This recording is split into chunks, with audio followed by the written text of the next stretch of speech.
Alrighty, getting things started. Making sure stream health is good. Rory's here. Konnichiwa.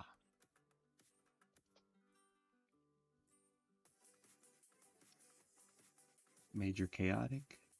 Dylan R. Welcome. Matthew Smith.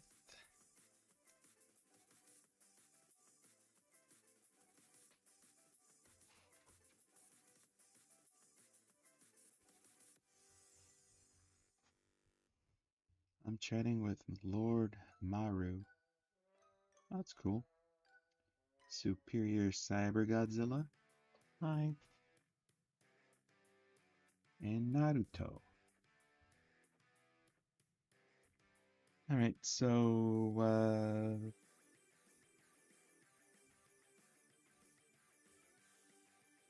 most of my streams lately have been mostly about my Valentine special I've been working on.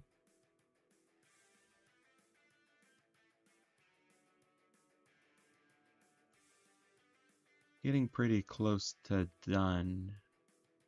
It's mostly like just little things I need to do. Alright, and as per some of your suggestions, I got Casey Krinsky giving a Valentine to Zatanna, and Robin and Starfire. So I'll put like a little animation here, like maybe some little hearts popping. Maybe give Casey like sort of a deranged kind of squint to her eye, while Zatanna just smiles. That big worried grin. Not sure what else is left for this one. Not a whole lot.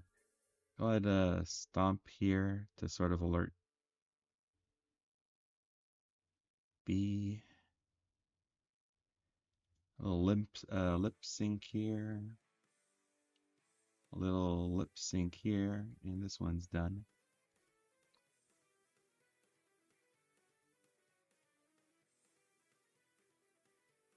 Today I was actually going to do a game, but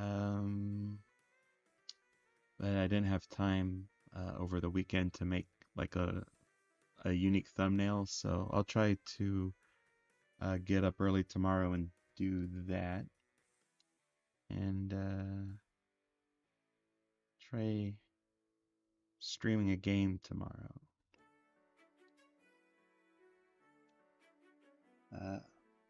Paola is here. Chaos is.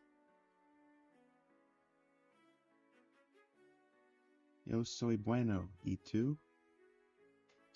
Elongated man. Hello, my friends. I've arrived. Welcome.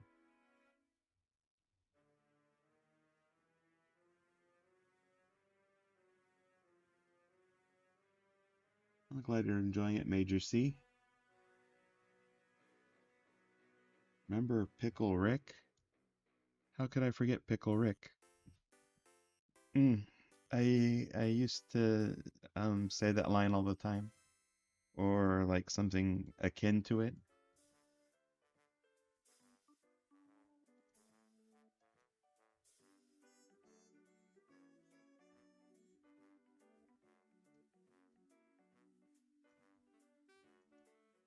Not as much as I used to.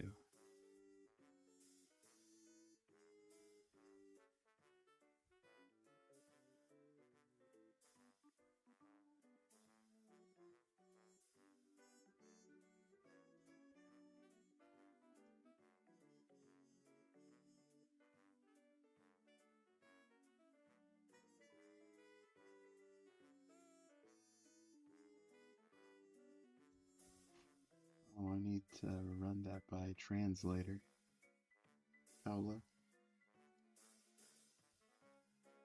I'm sorry.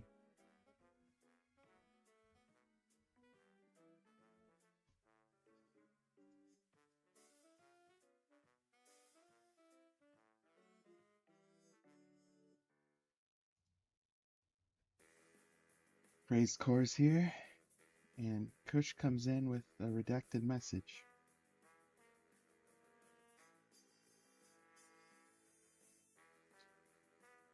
Your animation magic really puts me in a great mood. I'm happy to hear that, Major C.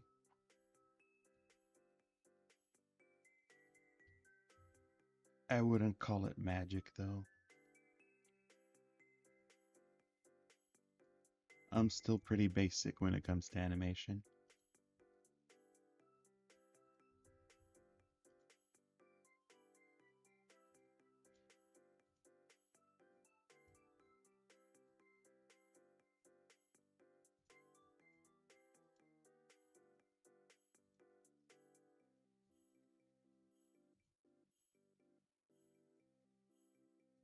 Animation, somewhat competence, maybe? Wilt and me on the live stream. Hello, Wilt.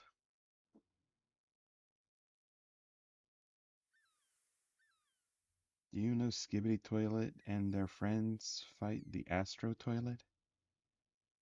Oh, the Skibbity lore deepens.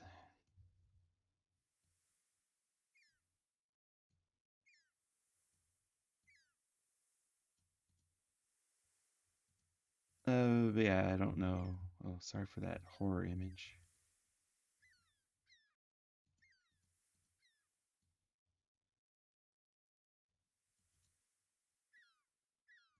Animations are always so good. Thank you, Matthew. I I describe them as serviceable. They get the point across.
Remember Giant Squidward? Sorry, you've brought that one up a few times.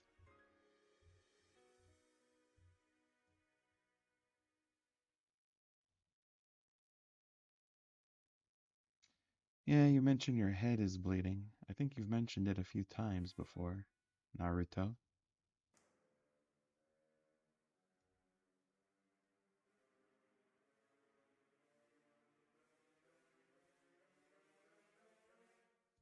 Did you hit your head against something?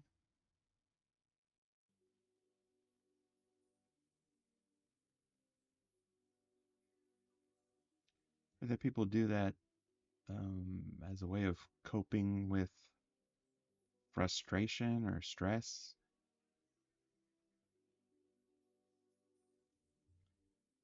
which health-wise, not the best way to do that.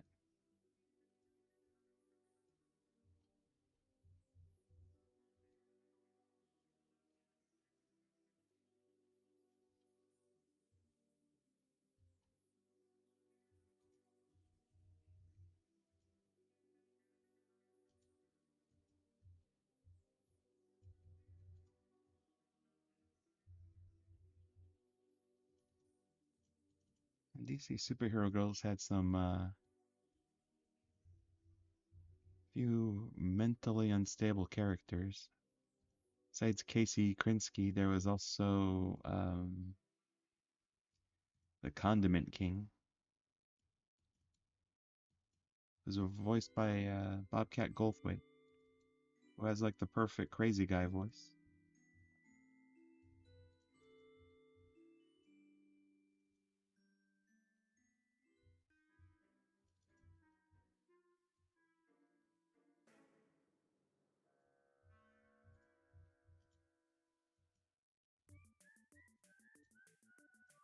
I did feel bad for Casey Krinsky.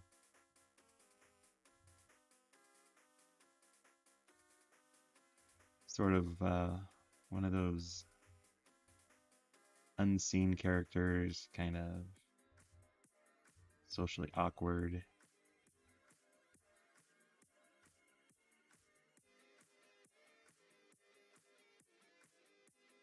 Kind of wish there'd been more of a resolution in the episode she was in. So that's not always going to happen.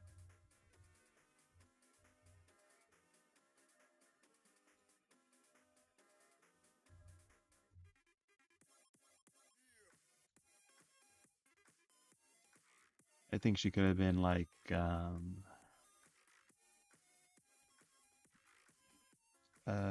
superhero girls, like a B team.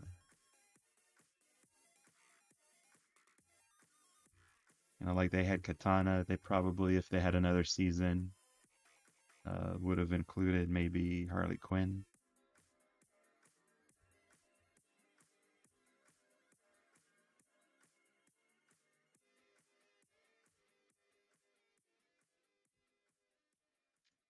I think of hero B teams. I think of if any of y'all have ever seen Samurai Pizza Cats. There was the Samurai Pizza Cats proper, and then there was like this B team of cats that was like the specialists. Like there was one who was really good at digging. There was another one who like could do uh, like water operations. You know, like they were a diver.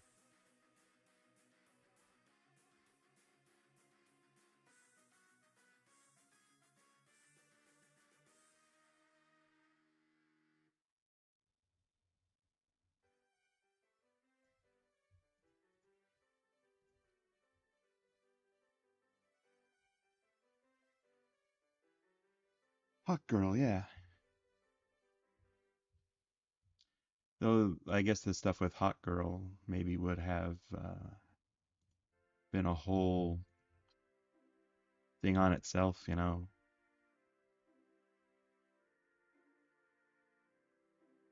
with her remembering her past lives and her beloved, her betrothed.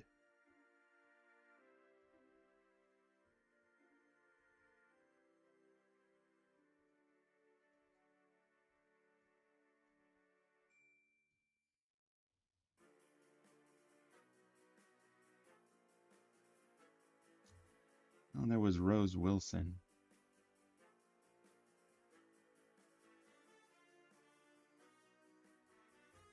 I'm surprised how dark that episode was. She just finds a computer with basically everyone that Slade's iced and is just kind of cool about it that his dad attempted to ice her dad.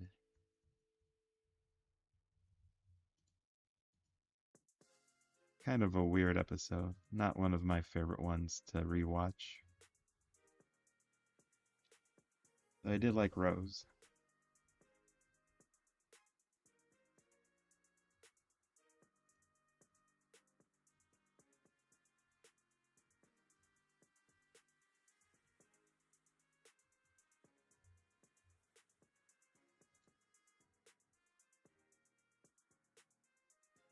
I think to make her character work, probably shouldn't be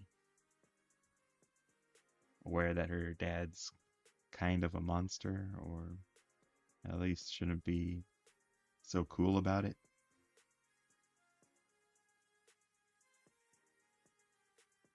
Quick question. Who has a bigger bottom? Not going to even respond to that pumpkin pie. I don't know what kind of question that is. Lewis, what? That girl is trying too hard. Yeah, I've met people like that.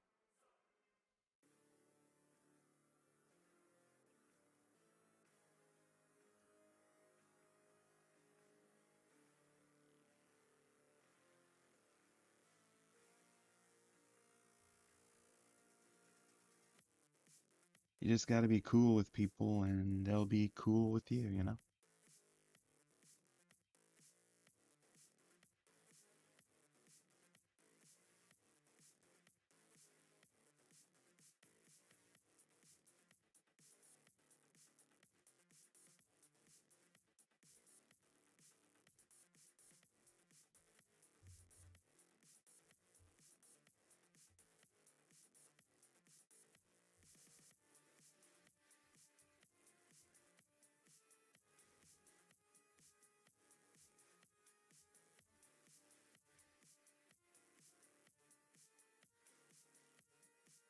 Like up here.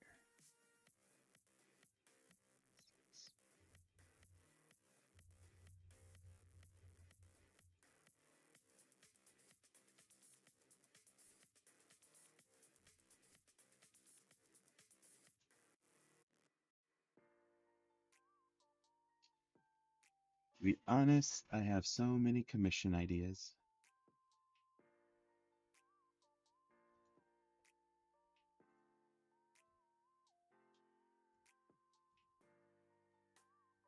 I'll see what I can do about opening up some commissions maybe next month or the month after. But lately, it's just been such a non starter with me.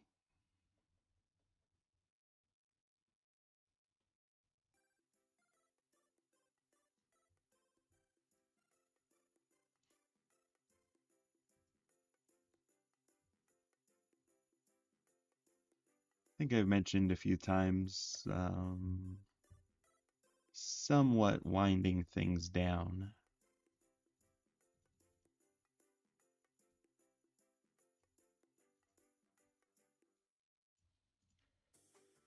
This year, I definitely want to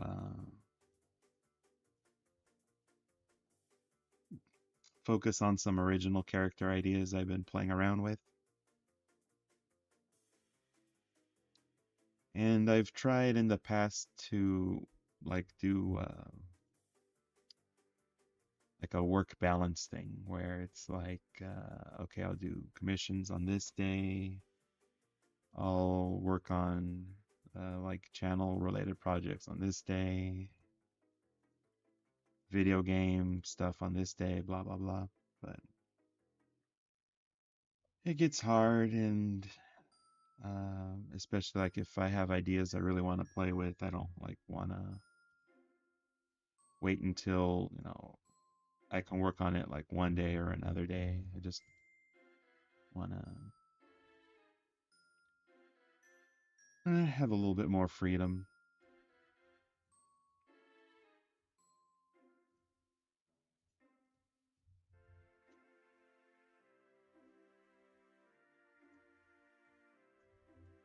If anything, I might end up doing something where I put together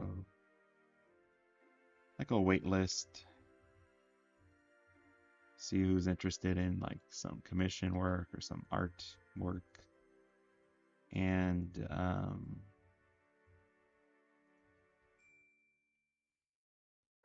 kind of go from there.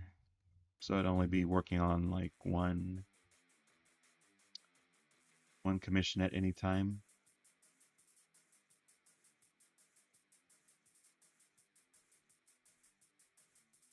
Like wrap up a commission, then move on to the next name on the list.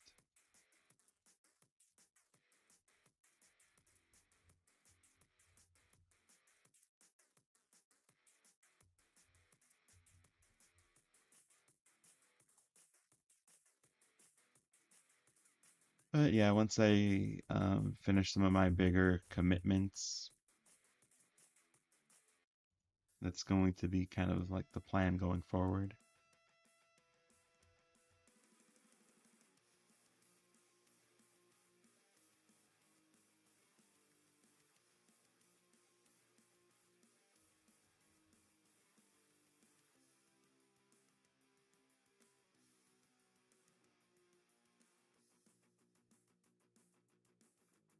Which understandably has been a little upsetting for some people, some of the changes.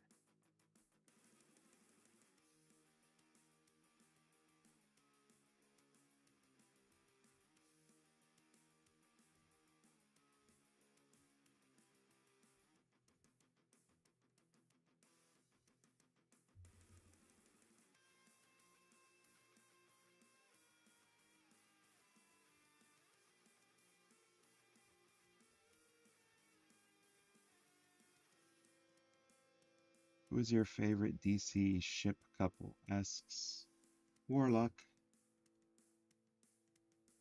Hmm.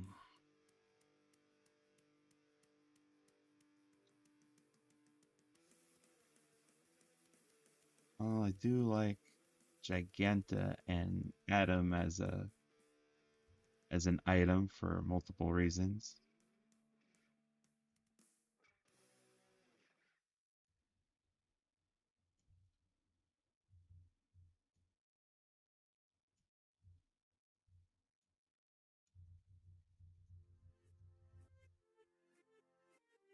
I don't know if that ship works in like the comics.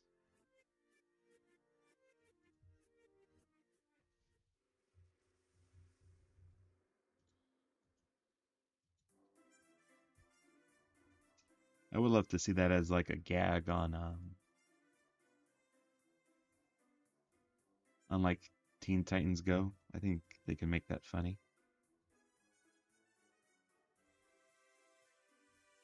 I think there was a live action like special a long time ago. There was like a live action Giganta with um, with the Atom, and they did the those cheesy special effects to make them look tiny next to her. It was kind of cute.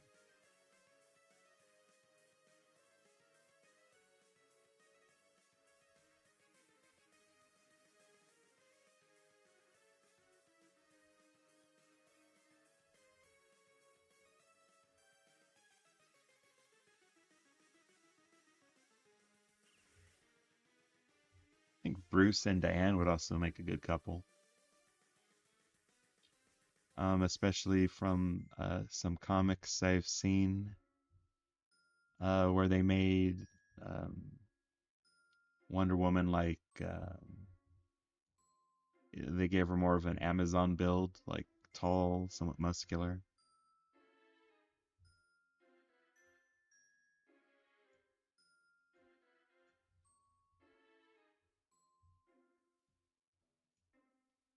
And like her standing next to Bruce or like sort of picking up him up and holding him. I just think that's cute.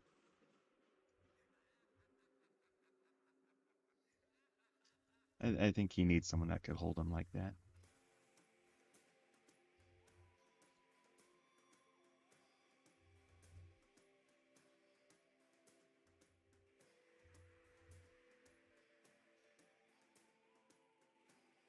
Flash and Giganta is Matthew's favorite ship. That's a pretty good one too.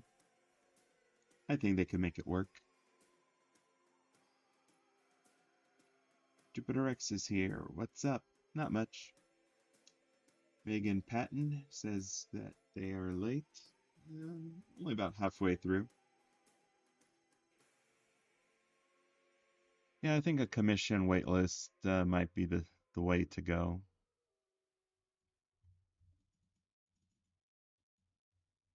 It would be something like you know, working a little bit on a time at a time,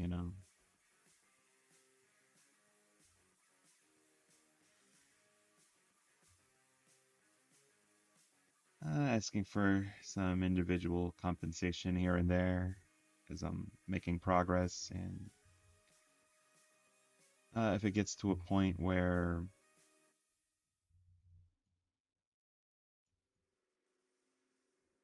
you know it's it's finished, I'd move on to the next person on the wait list. It probably also wouldn't be like an entire script I'd be looking at, for commissions. It'd be like maybe a scene at a time.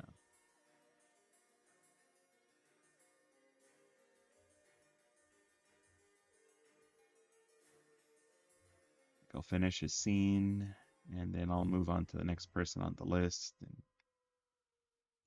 just work at it like that.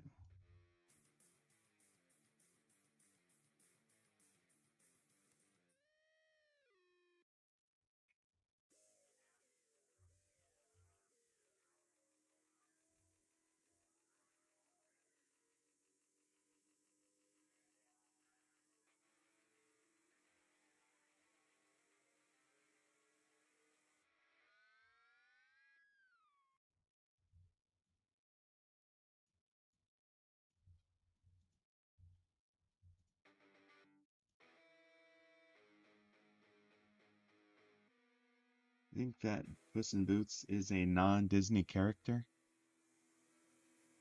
Eh, I mean, the DreamWorks version is probably the most famous version. I'm sure Disney can try and make their own, right? If they wanted to. I don't know how popular it would be.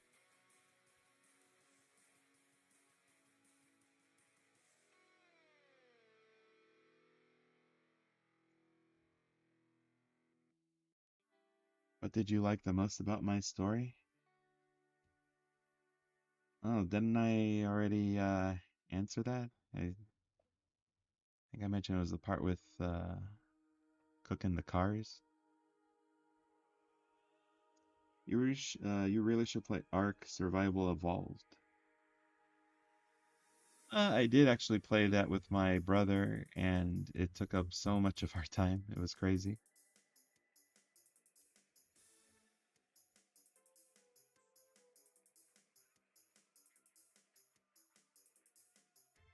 Um,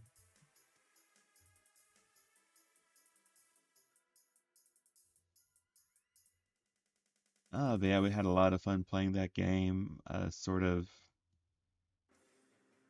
We basically set up like um, little settlements throughout the islands. We started uh, from the starting point and like basically moved um, almost like in an S pattern, like uh, across islands on the south, then moved like north until we got to the Arctic regions.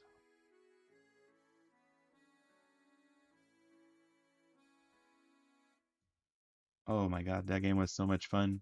But then we tried to do like missions in the game, which was basically finding like totems, and then when you get enough totems, you can like sort of fight a boss character or something like that. And that's where the game got less fun. Like the dungeons in that game, they get kind of insane. And then we watched like a tutorial video for someone who fights the first boss in Ark Survival. And it's just like, I think it was like a giant spider. And they went at that thing with like all these carnosaurs. There's like a small army of them. And um, yeah, it wasn't something we were going to be interested in doing, you know? It's like, all right, we've already played the game. We've tamed a bunch of cool dinosaurs, had some fun. But the rest that the game had to offer didn't really seem like our cup of tea. So we left it at that. But for what it was and for how far we got in the game, it was fun going.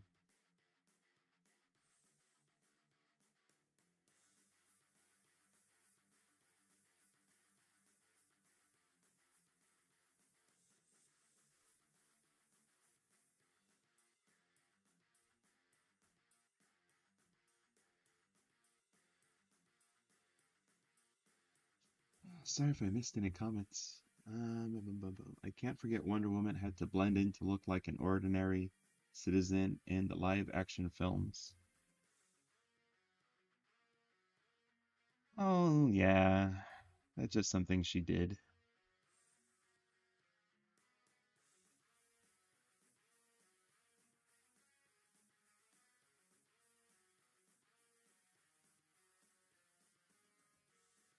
I did kind of like uh, from the old comics where she's basically just an Amazon hanging around with an army guy, just going on adventures and stuff.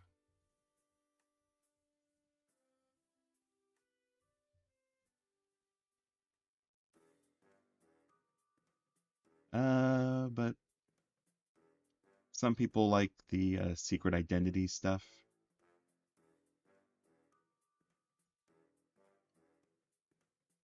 This show DC Superhero Girls kind of got bizarre with it at times.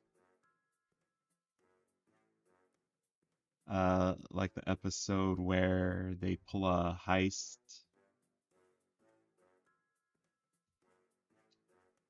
They pull a heist with Catwoman, and like they don't go into the heist disguised as, like superheroes. They go in as themselves, but like dressed up to look like more fancy, I guess, to blend in with the crowd that they were heisting. And it's like they look exactly like, their actual alter egos. They just have like different hair and are wearing different clothes. And I think that should only really be a thing with Clark Kent, or maybe Kryptonians in general.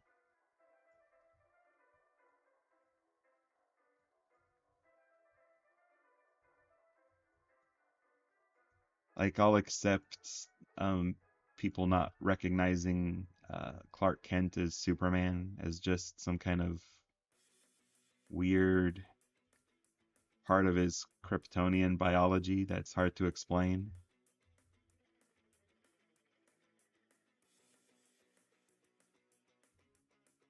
But you should be able to tell Barbara Gordon from Barbara Gordon with a different shirt on.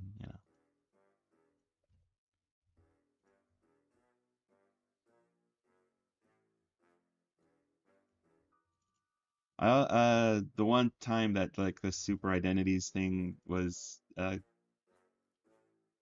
of funny was the episode where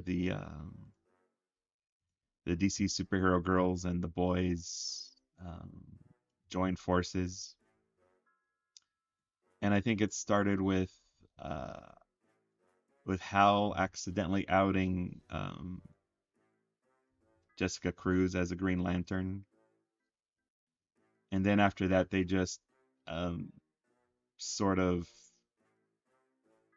went down the line and just like, okay, this guy's this person and she's this person. It was funny.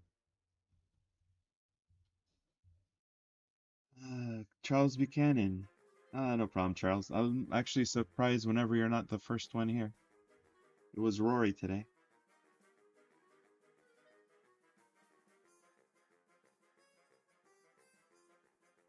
It meant like one of the live stream gaming things. Wait, what? Oh.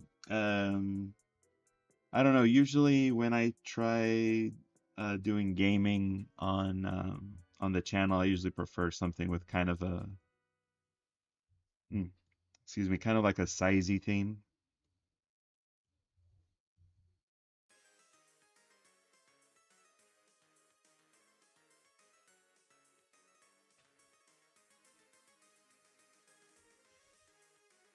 Something with giant people or where you can shrink or grow.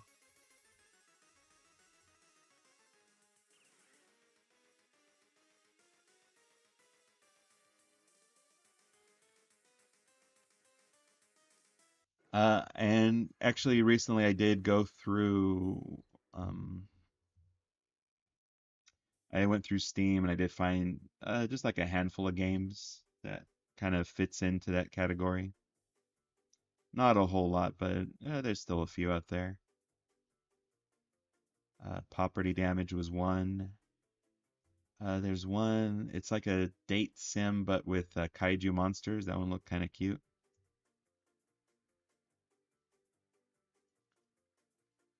And there's a few like Godzilla-esque games that I think would work.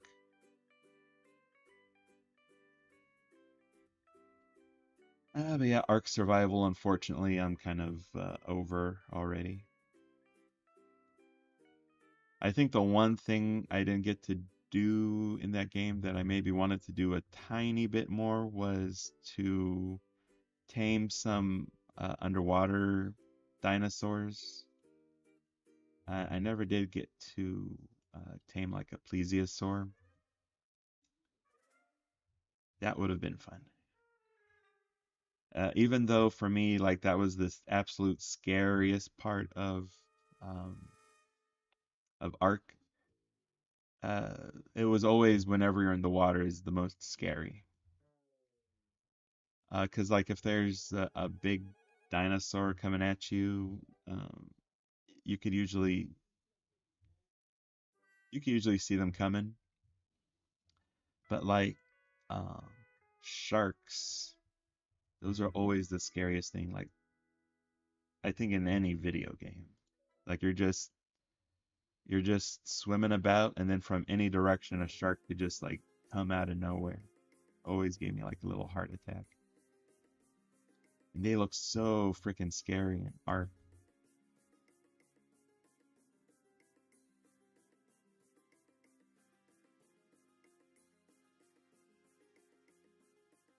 I think I've kind of felt this way ever since I played. It was this Frankenstein game, and it's a point and click adventure. It was from a series of games that had like live action cutscenes. And I really liked this game because they got Tim Curry to be Frankenstein. That was kind of cool that he'd do a video game like this.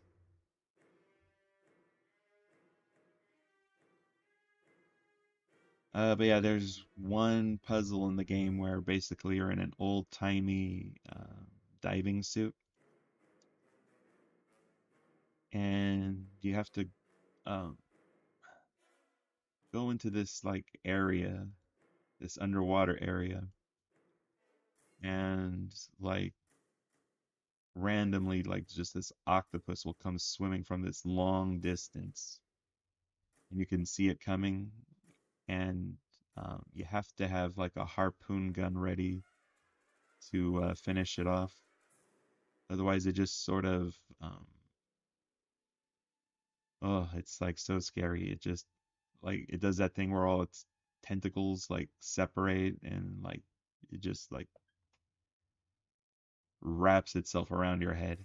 It's just so grotesque and creepy.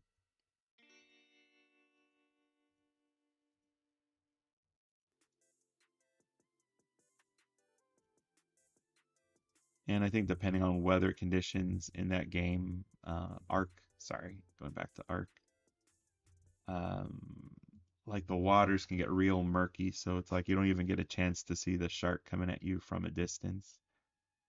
It it just like appears like 10 feet in front of you, like you just see the mouth.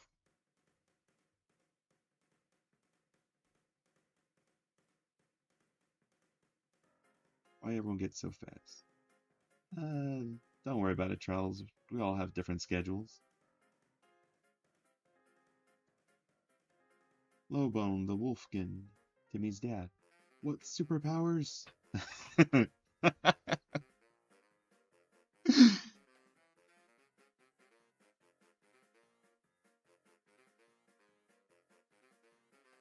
I kind of like the concept of a superhero who's terrible at keeping their secret identity a secret.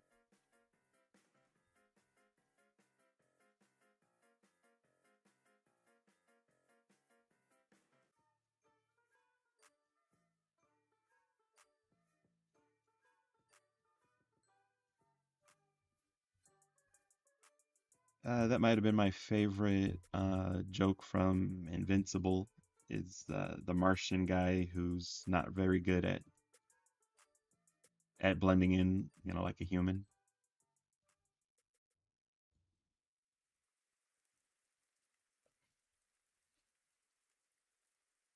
The Gigantosaurus is bigger than a frickin' blue whale and probably double shots the T-Rex. Which one's the Gigantosaurus? I remember taming one that you can make a saddle that I think accommodates like 14 people. And there was like this whale monster, like a leviathan, that anytime we brought one of our boats like far enough into the ocean, they would completely destroy it like with one hit.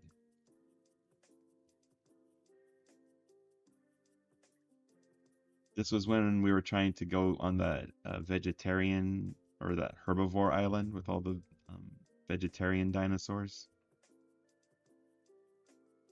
And it destroyed my boat and like all the stuff that I had on it, but I at least managed to get to herbivore island. Hate those friggin' leviathans. Feel like Clark could have worn a mask when he's Superman. I mean, sure, but I don't know. There's something special about Superman. He's basically the first superhero, or at least what we understand as superheroes in modern fictional literature. So it's just so interesting all the decisions they made when they were creating him. Like he's super strong, so let's give him a leotard and a cape.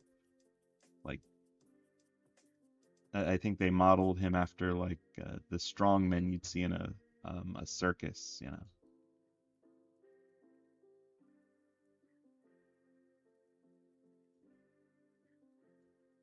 Let's just have him put on like a hat and glasses, and that'll be enough of a disguise when he's just regular old Clark Kent.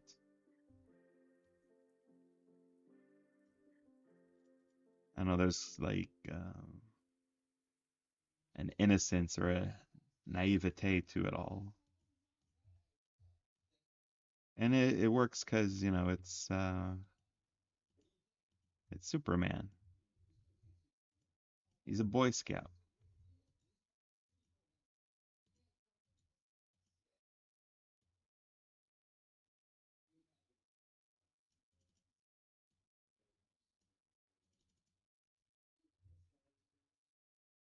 Ah, oh my God, all this arc and superhero talk is pretty fun.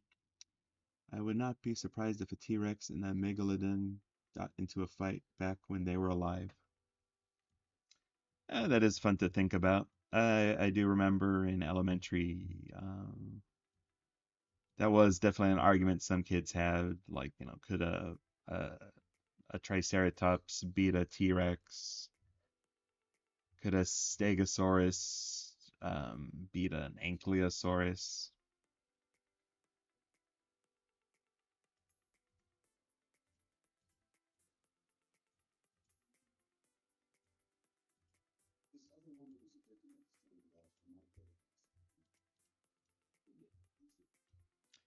I think they used to have a show on Discovery that was kind of like that,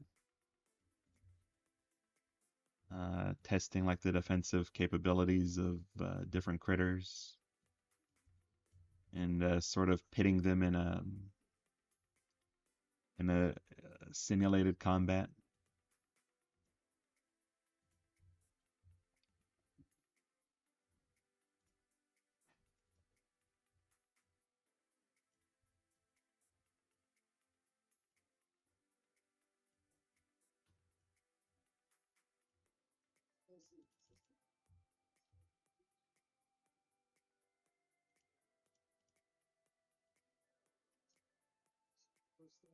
I know I was miss it again, obviously.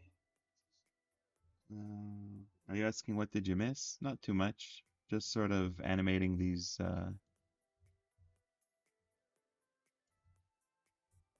characters here. Got Casey and Zatanna, Robin, and Starfire.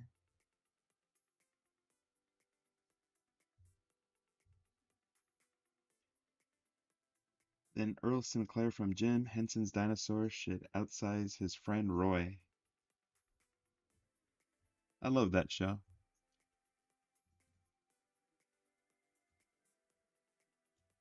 Earl's boss was so scary. Just this fiendish, creepy corporate guy, just like taking up um, like a big part of his office and just looking terrifying most of the time.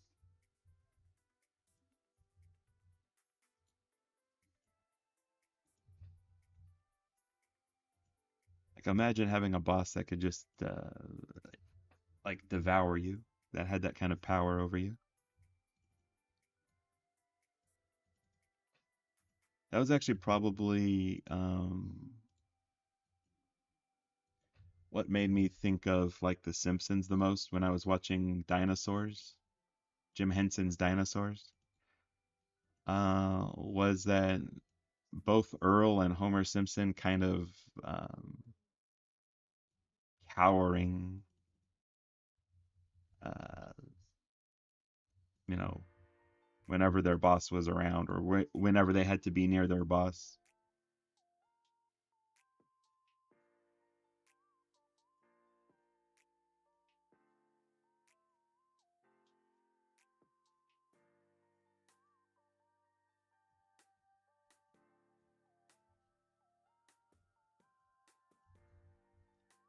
So speaking of dinosaurs, Jim Henson's dinosaurs and like the size of the characters, I know they didn't always like do it 100% accurate for obvious reasons. But at least for their neighbor who was like some kind of brontosaurus. Um, I thought it was cute that her puppet was like just a head with like this long neck that would sort of stretch into the house. That was kind of like a clever touch, I thought.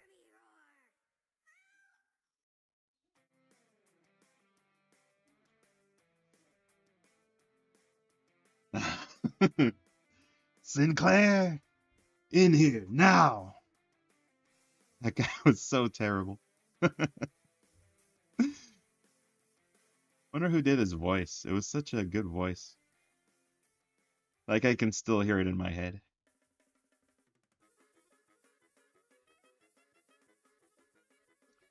Should look at that guy's IDBM.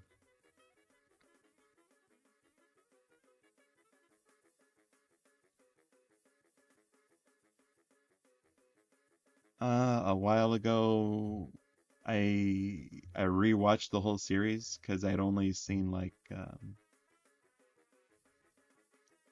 I'd watched it like weekly whenever it was on. But rewatching it like the entire series, beginning to end, I did notice that like a lot of the dinosaur costumes were reused over and over again. So it kind of had like it was like Larry from The Amazing World of Gumball, where he just like does all the jobs in the city in the town because they didn't want to like design a new character every time they needed like a clerk for this place or a waiter for that place. So yeah, a lot of characters on dinosaurs. It's like the same four or five costumes that they made, but just like with like different hair, different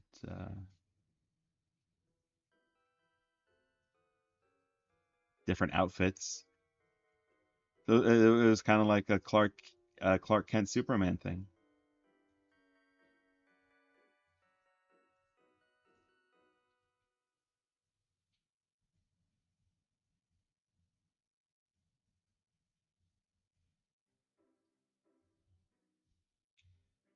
It's something you're probably not going to notice if you're watching an episode per week like I did. You know,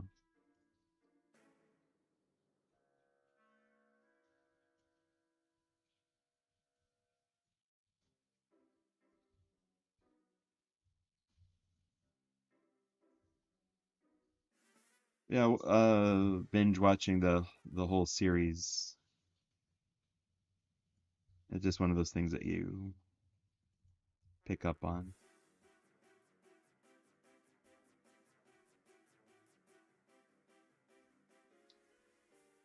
Do you think that Spider-Man 3 is the worst movie ever?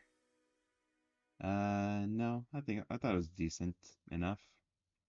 Could have had more of a resolution with Sandman, but it's fine. Speaking of gaming, mostly rhythm and music games, I was able to play some Friday Night Funkin' mods and etc. with ease. That's good to hear. Never really got into those rhythm games. I think most of the rhythm games I've played is like, what was it called? Rhythm Heaven or Haven. And there was another one that I liked. What was it called? Elite Beat Agents.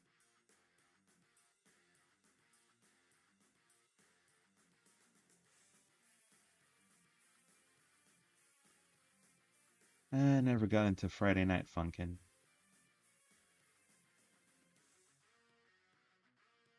I think the game's similar to like what, Guitar Hero? Maybe that's why I wasn't interested in it. I wasn't a big fan of the music either. It got kind of, I don't know, annoying.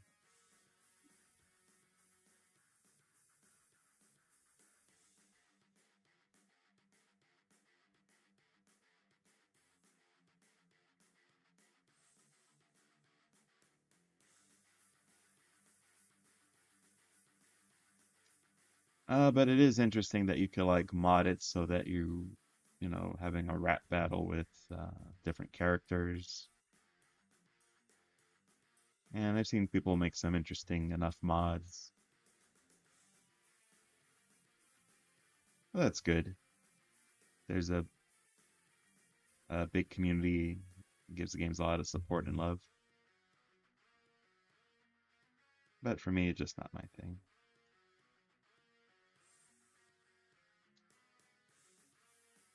Jason, hi dudes, I missed you. How you doing, Jason?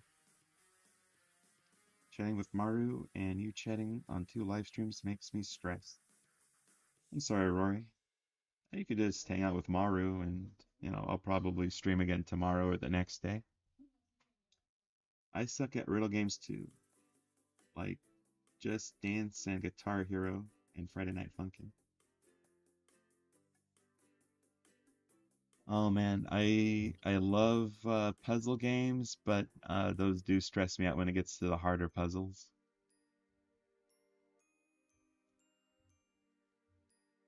Like I hate um like looking at a puzzle, thinking about it for like a long time, and um, whiffing it, and then just trying to guess. Like I hate it when it's like that.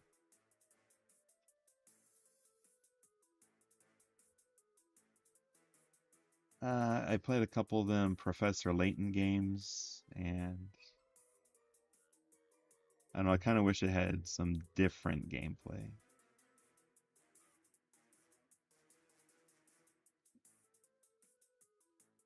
Maybe more of like a detective sort of game. Because they have such fun cutscenes in those games.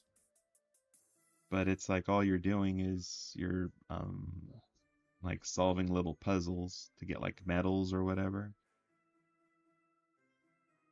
It's like, nah, just have like a narrative and make it maybe like a point and click thing or something where you're interviewing people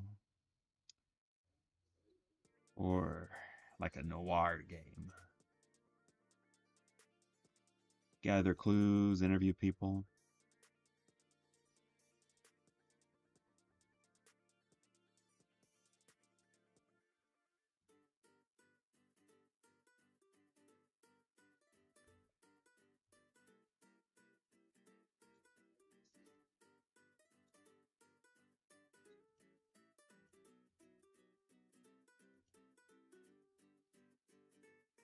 For the Friday Night Funkin' games, I played some PC BDR. Oh, Dance Dance Revolution. Oh, that's fun. So Friday Night Funkin' has the bot play mode. Alright.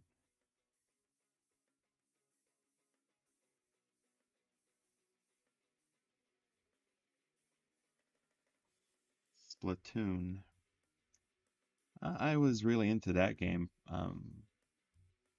early on. It was like just so much fun. When I originally got into it, like super early. Um it wasn't super competitive. Um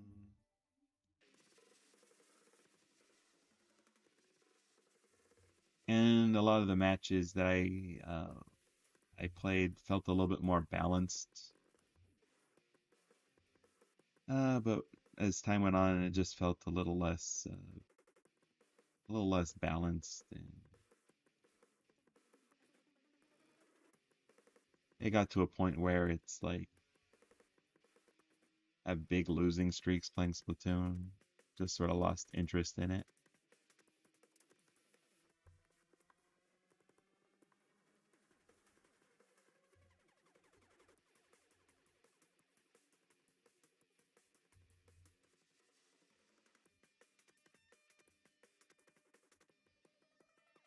I know people tell me it's not about winning or losing.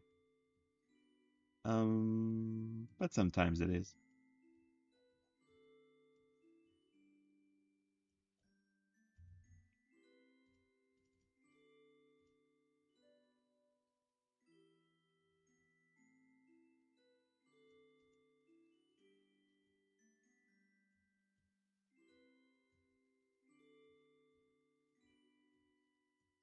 think the only game I can play that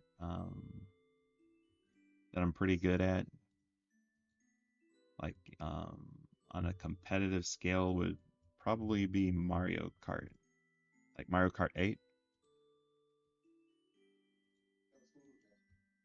Like that's definitely a game I can pick up anytime, play a few courses, and I usually do pretty well.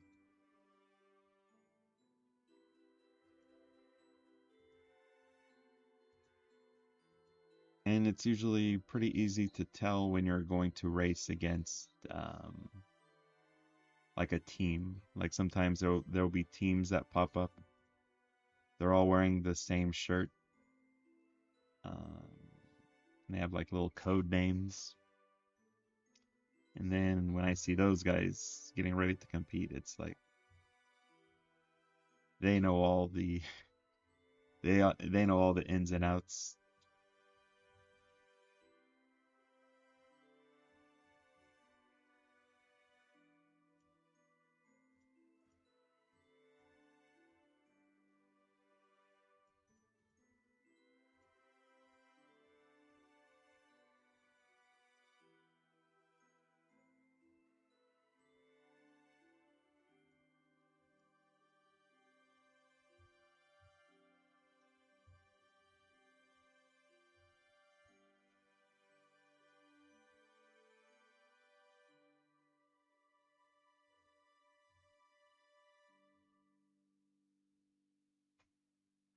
By the way, hope that Camp Snoopy is going okay.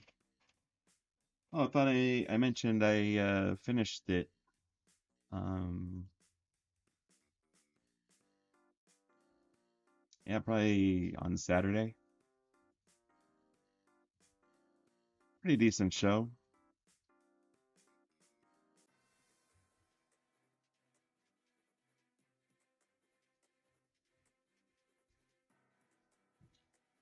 One thing I'll say that's really impressive about Peanuts is, I think I mentioned it to you too. I like the fact that the music they use has always been like that soft piano-y music. Like sometimes it's like it feels like jazz, like very light jazz. And it's like after all these years, they're still using that same music. Whoever's doing Snoopy's voice and Woodstock's voice, it's like they're basically using the same. Like, it feels like the same exact kind of sounds that you'd hear them make, like in the old specials. Pretty impressive. But of course, my favorite thing from Camp Snoopy was all the little Woodstocks. Um, and I just loved it when like they get excited about something or were scared about something, just like all this chittering going on. It's surprising. It's like this high-pitched chittering, but it wasn't like um, annoying. It was like funny to hear.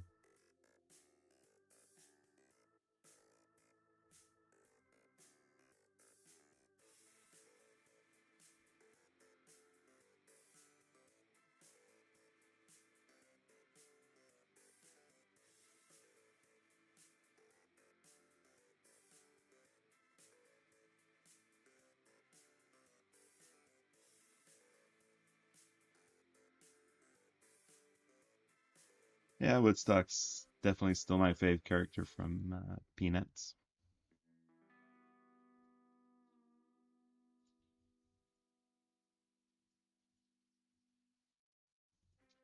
He's still adorable.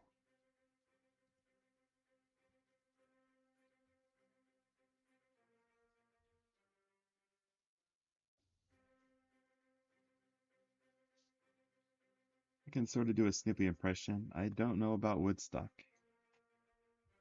Yeah, Woodstock would be hard.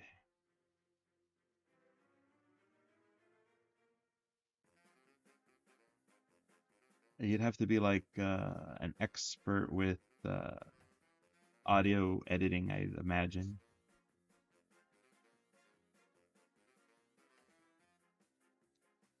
She isn't my favorite character, but I will say that that Linus's sister, Sally, was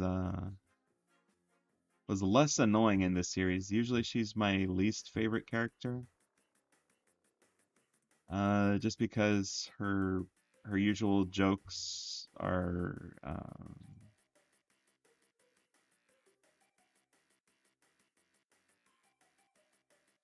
it's usually just sort of being annoyed or annoying to other characters.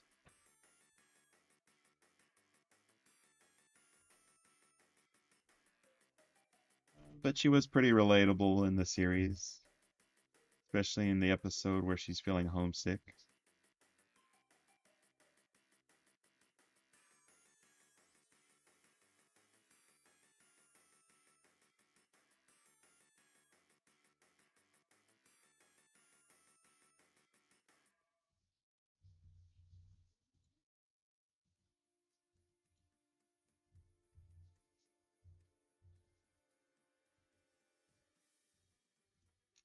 Nice seeing her make a friend in that show.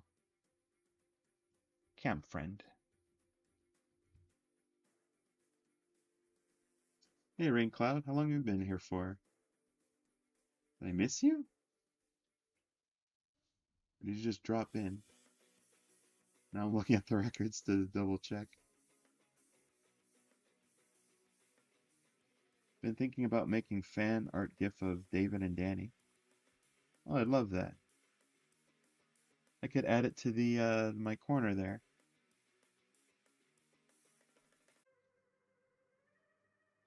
I forgot if I mentioned Rory's fan art,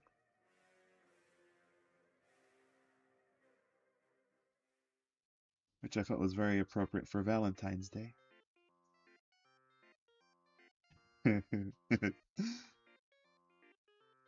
I love that sound that they make. And they lift up their heads, so all you see is like their nose and like just this giant mouth taking up most of their head. Oh, that's right. Sally is Charlie Brown's sister. I should have known that because Sally has a thing for Linus, who is her sweet baboo.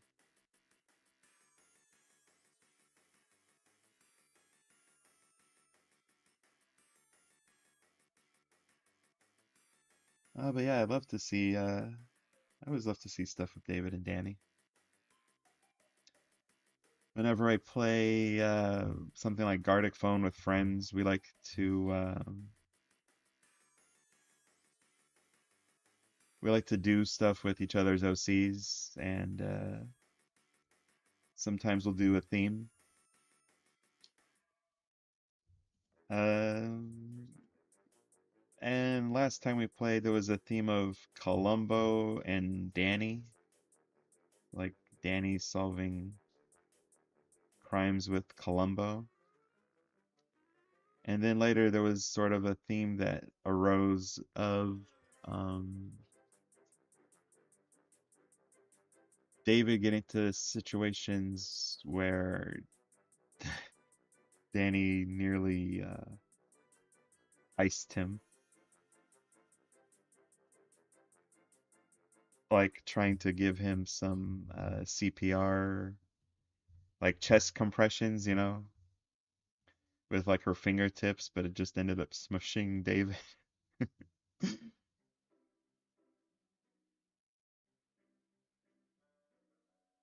Oh my God, that's already been over an hour. All right, I'm just going to finish this, and I think I'll call it a night.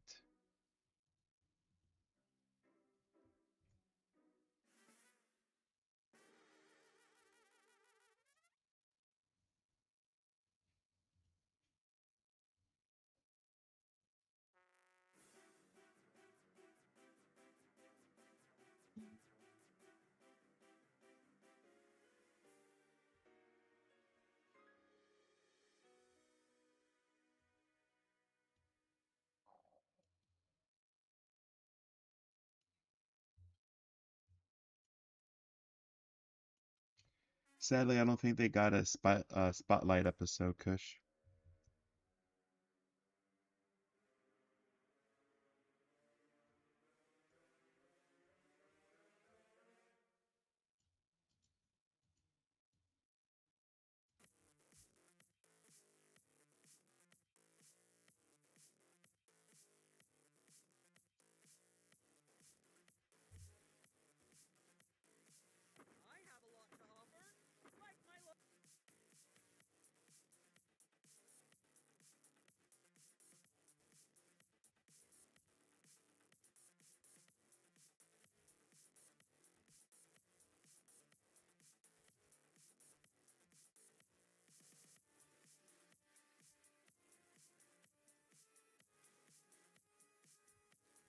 As for cartoons, recently I've actually started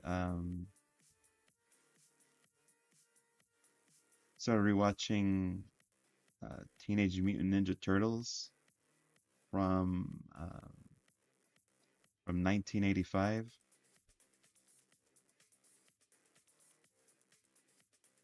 I'm kind of amazed watching it because it's like so many of these episodes I completely forgot about.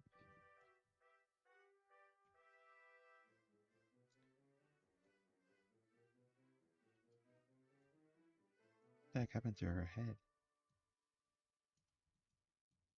Where did it, what's going on?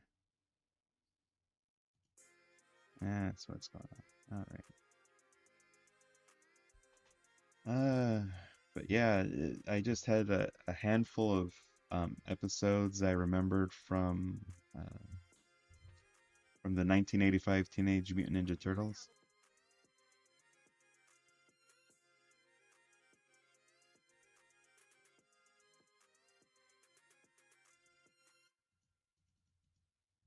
Particularly the one with 50-foot Irma. So it's like a lot of these episodes, like they feel completely new to me. Like I never even watched them in the first place. Even though like I remember vividly that like um whenever TMNT was on, I'd watch it. I just forgot so many episodes. Like there's this really weird episode where Vern and his boss are like going out together to get a big scoop, you know?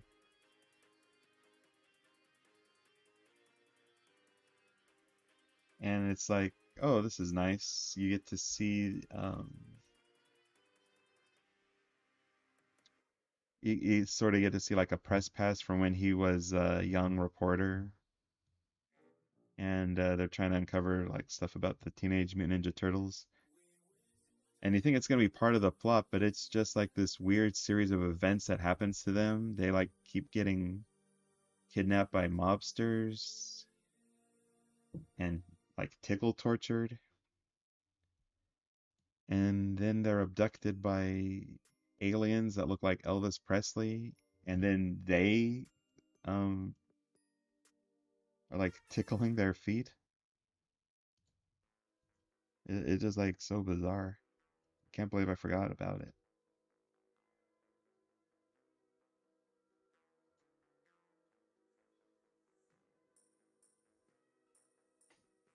They also did a lot of stuff to sort of break the fourth wall in that early series.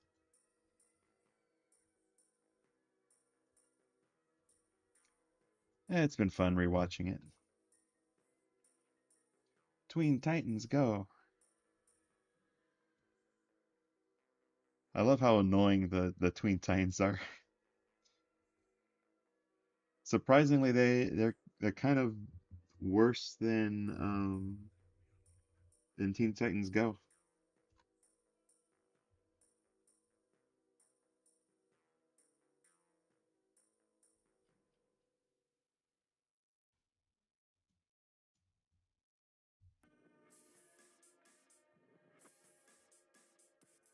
I mean, come on, they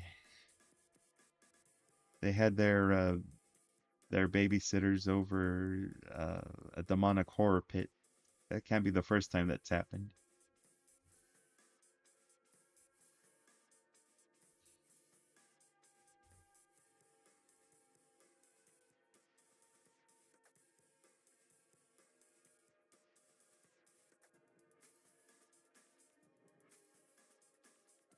And no worries, Rain Cloud. I'll probably stream again tomorrow. There's another Leo from Ninja Turtles. Another Leo?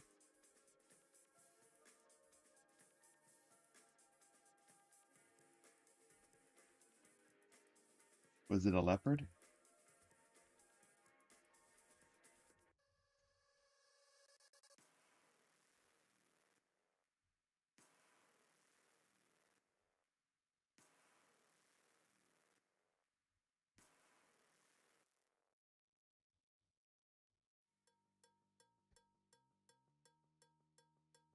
This version of Starfire is very cute.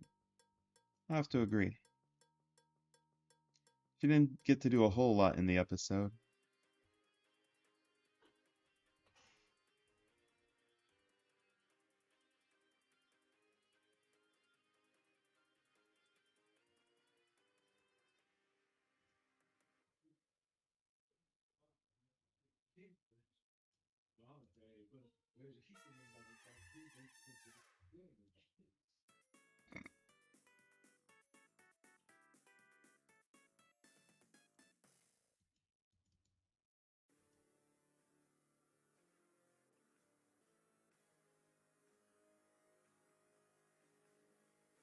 Sad part is the voice actor behind that Splinter passed away last year.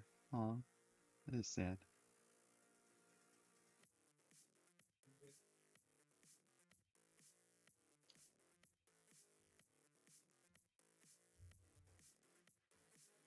Did a pretty good job.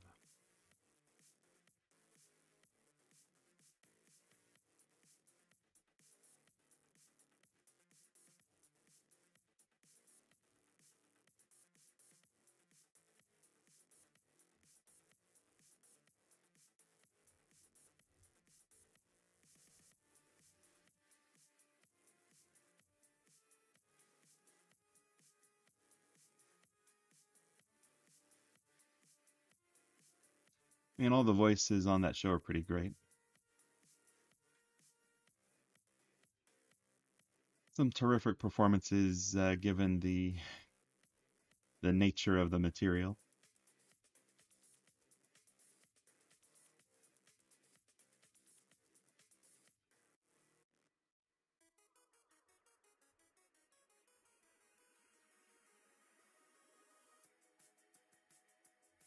Has some weird continuity to it. There's an episode where basically and Shredder are messing with gravity, and they have to use like these gravitational boots to keep from floating away.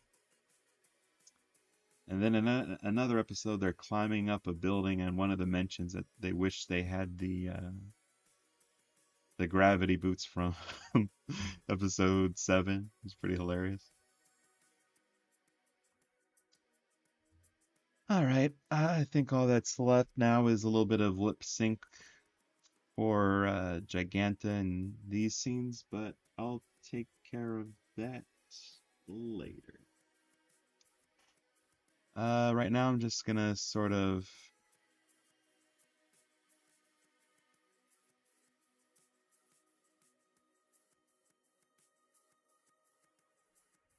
double check, see if I missed any messages, and then I'm gonna call it.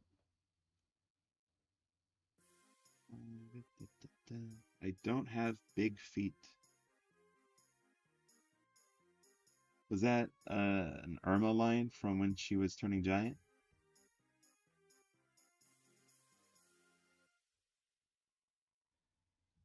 That's another thing I'm noticing about Irma is like sort of her thing. Like one of her running gags on the series was just having a very poor opinion of men.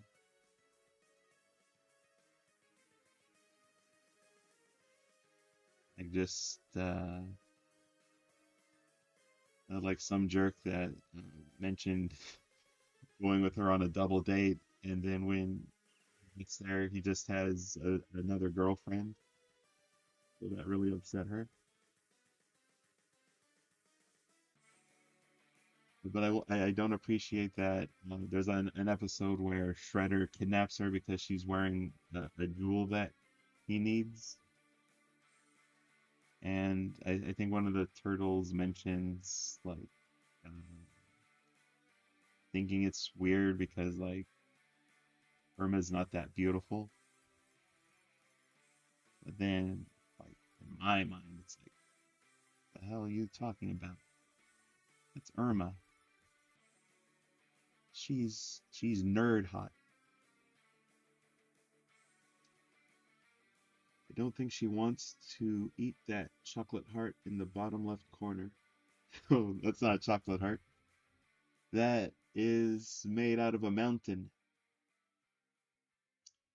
It'll make more sense when there's sound effects. I did have like some rocky sounding punches.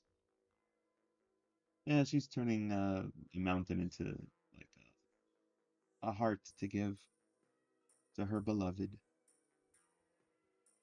Awesome work. Thank you, Crazed Core. All right. I think I I got as many messages as I could. Sorry if I missed yours. We had a very lively discussion today about superpowers and dinosaurs and a few video games. I have basketball tomorrow at 6 p.m. You enjoy that, Rory. Working on the GIF right now, just thinking of an idea for it.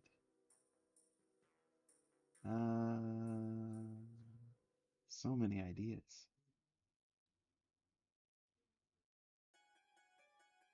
Can I play around with my these images here? Let me see.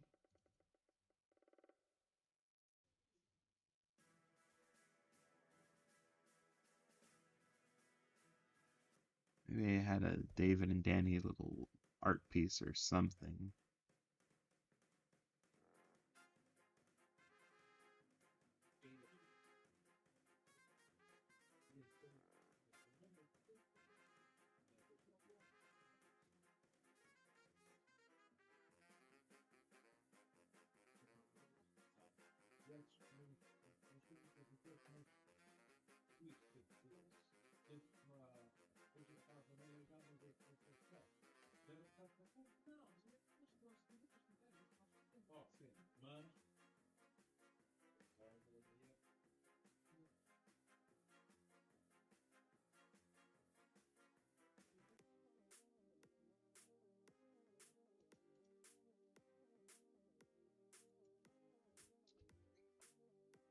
Maybe Danny with a magic wand doing like little trying to learn magic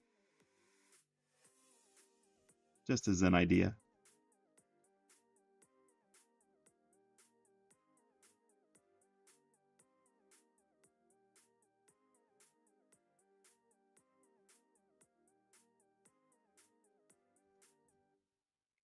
Or Danny Zilla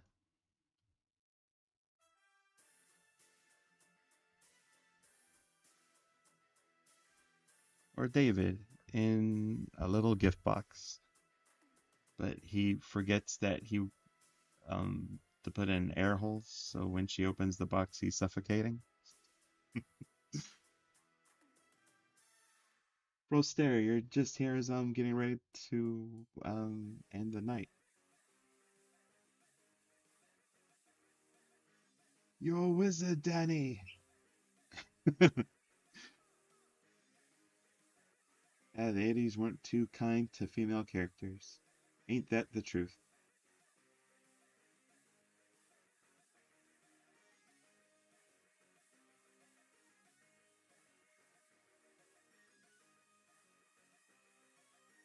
Or weren't they kind to them?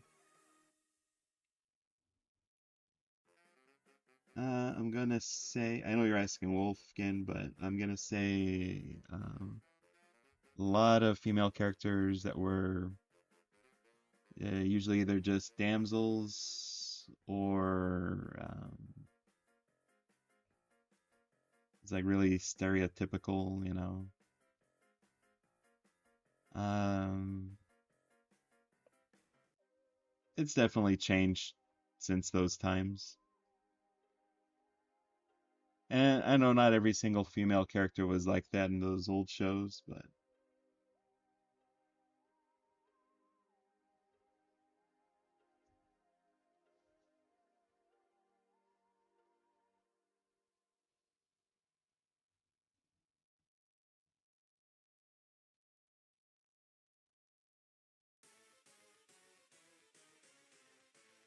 you can kind of track it with um with April, how they sort of portray April throughout the different TMNT series.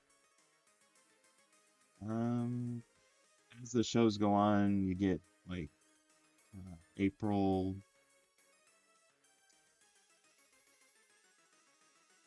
like participating in the butt kicking, a little bit more of that.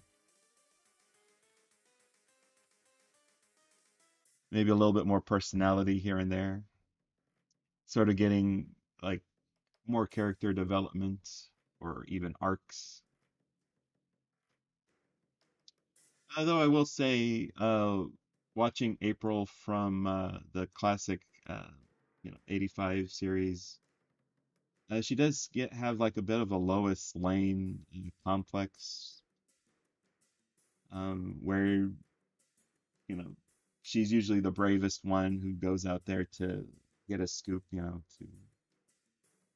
um, to further her career. So she's pretty eager in that sense.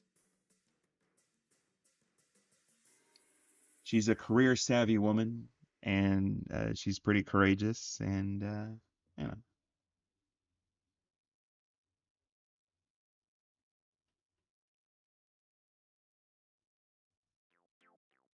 So we'll say that as a positive about her from 1985.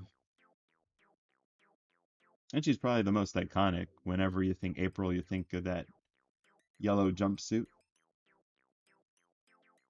that snazzy yellow jumpsuit. Teehee.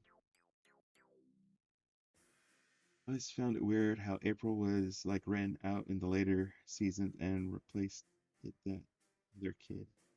Used to like reporting about the turtles, like adventures, and hated missing it. Now she like wanted to do normal news. Oh yeah, in the newer series, the latest April. I do like that the April from the latest series and movie, um that she wanted to be a journalist again, because I think she was only a journalist in the 85 series, but like for all the other series that they did, um, she had like a bunch of other jobs, but I don't think journalism was one of them. Like the one that came out in 2000, she first she was working at a research lab with Baxter Stockman, and then she ran an antique store, and then she was a student at high school, and then a student of Splinters, learning to do ninja stuff.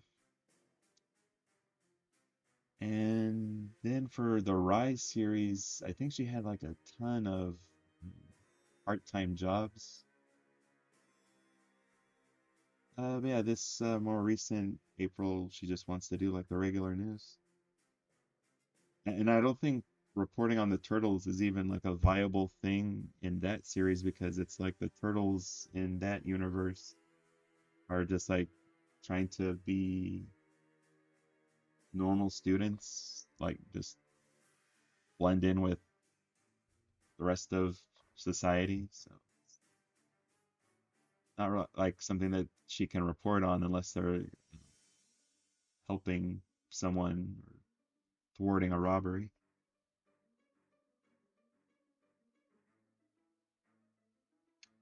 Oh, I was only thinking about the like the animated series. Video games, it's always different. They change her up a lot in the video games. Alrighty, sorry for rambling on. I'll talk to y'all later. Y'all have a nice day.